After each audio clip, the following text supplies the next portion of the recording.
વિદ્યાર્થી મિત્રો, પ્રીવિયસ વિડીયોમાં આપણે મનુષ્યની અંદર થતા સામાન્ય રોગો વિશે માહિતી મેળવી ચૂક્યા હતા.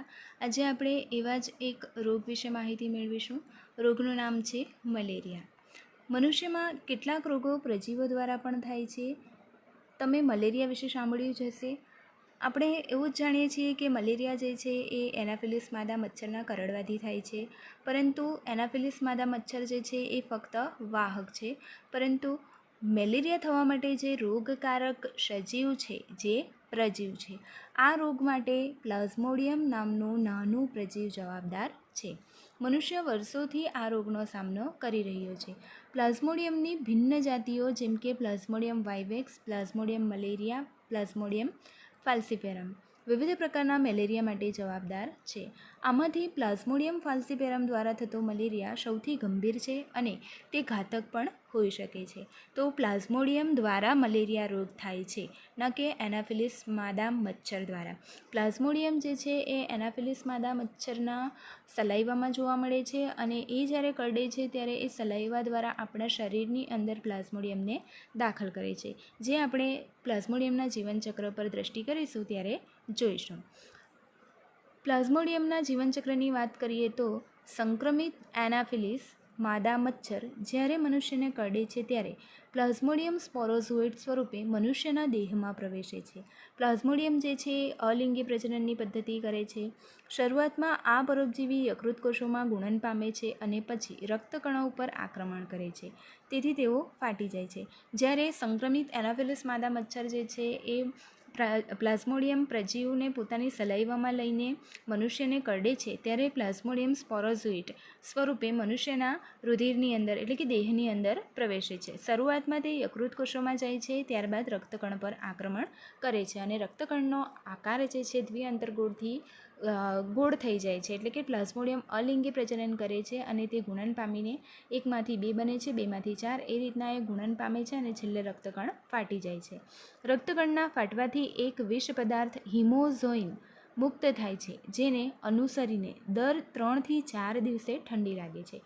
રક્તકણ ફાટે છે, તેથી પ્લાઝ્મોડિયમની અંદર રહેલ જે ઝેર છે જે હિમોઝોઇન તરીકે ઓળખાય છે તે મનુષ્યના રક્તની અંદર ફેલાઈ જાય છે અને દર 3 થી 4 દિવસે તેને ઠંડી લાગે છે અને તાવ પ્રેરાય છે. આ તબક્કે માદા એનાફિલિસ મચ્છર ચેપી વ્યક્તિને કરડે છે ત્યારે આ પરોપજીવી મચ્છરના શરીરમાં પ્રવેશે છે.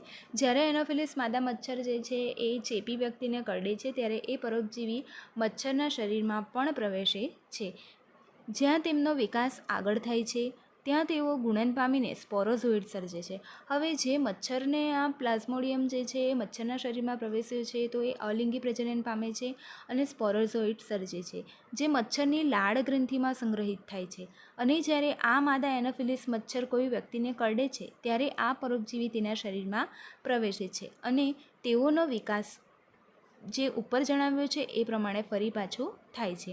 તો અહીં રસપ્રદ વાત એ છે કે મેલેરિયાના પરોપજીવીને પોતાનું જીવનચક્ર પૂર્ણ કરવા માટે બે યજમાનની જરૂર પડે છે, એક તો મનુષ્ય અને બીજું મચ્છર. તો મનુષ્ય અને મચ્છર જે છે એ બે યજમાન તરીકે જોવા મળે છે અને જે મલેરિયાનો પરોપજીવી સજીવ છે પ્લાઝ્મોડિયમ એના જીવનચક્રને પૂર્ણ કરવા માટે ખૂબ જ જરૂરી છે.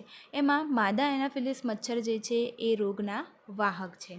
તો અહીં જે છે એ પ્લાઝ્મોડિયમનું આખું જીવનચક્ર દર્શાવવામાં આવ્યું છે, જે આપણે કોષ્ટક દ્વારા સમજીશું, એટલે કે ચક્ર દ્વારા સમજીશું. સૌપ્રથમ આપણે વાત કરીએ તો એનાફિલિસ માદા મચ્છર જે છે એ પરોપજીવી તરીકે જોવા મળે છે અને એનાફિલિસ માદા મચ્છરની અંદર પ્લાઝ્મોડિયમ જોવા મળે છે. જ્યારે એ કોઈ વ્યક્તિને કરડે છે ત્યારે તે સ્પોરોઝોઇડ રુધિર દ્વારા યકૃત સુધી પહોંચે છે.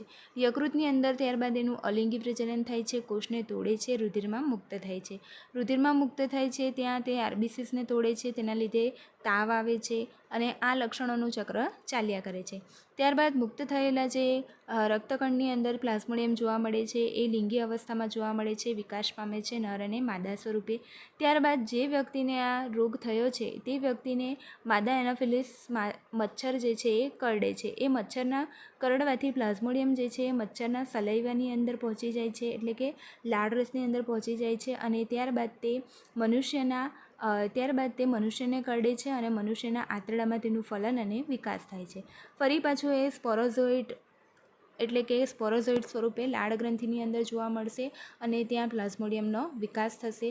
પરિપક્વન ચેપી અવસ્થામાં સ્પોરોઝોઇડ છે તે આંતરડામાંથી મુક્ત થશે, મચ્છરની લાળ ગ્રંથિમાં સ્થળાંતરિત થાય છે અને આ ચક્ર સંપૂર્ણ આ રીતના ચાલ્યા જ કરે છે. અહીં યાદ રાખીશું કે પ્લાઝ્મોડિયમને પોતાનું જીવનચક્ર પૂર્ણ કરવા માટે 2 યજમાનની જરૂર પડે છે. એક છે મચ્છર અને બીજું છે માનવ. તો આ સંપૂર્ણ જીવનચક્ર આપણે વિડીયો દ્વારા સમજીશું.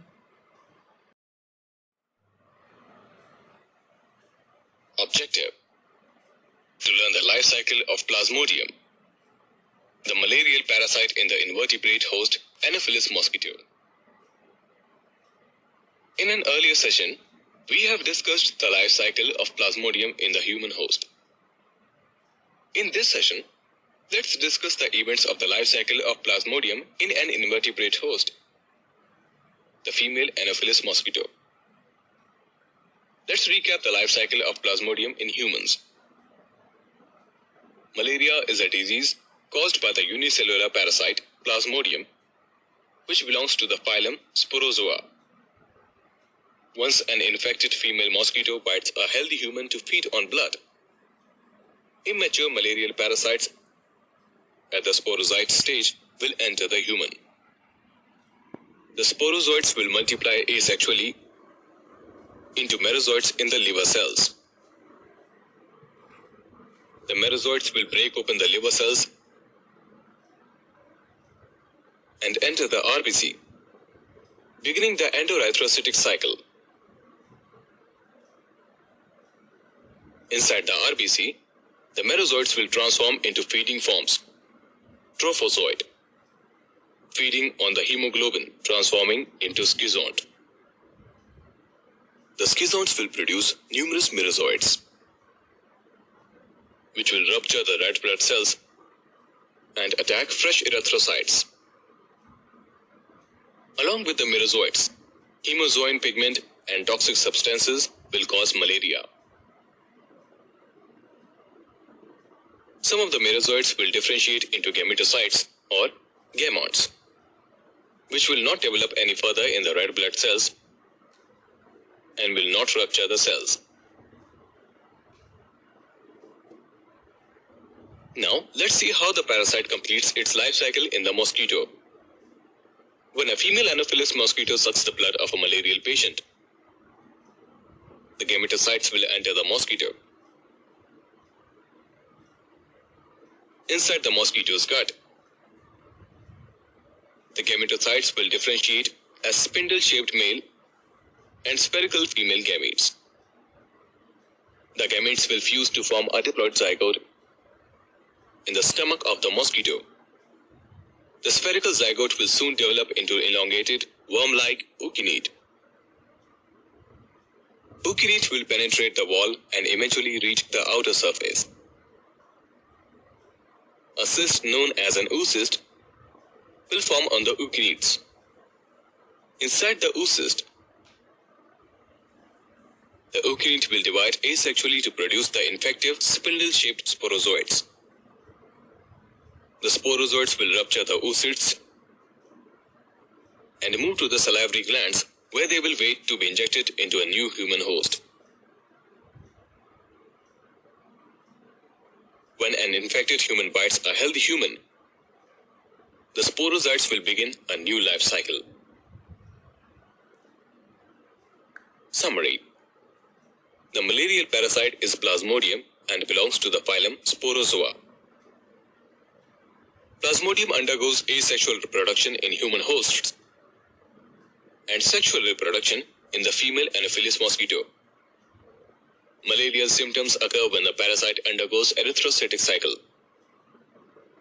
Gametes enter the invertebrate host. The gametes will fuse to form a diploid zygote in the stomach of the mosquito. The infective stages of Plasmodium are sporozoites.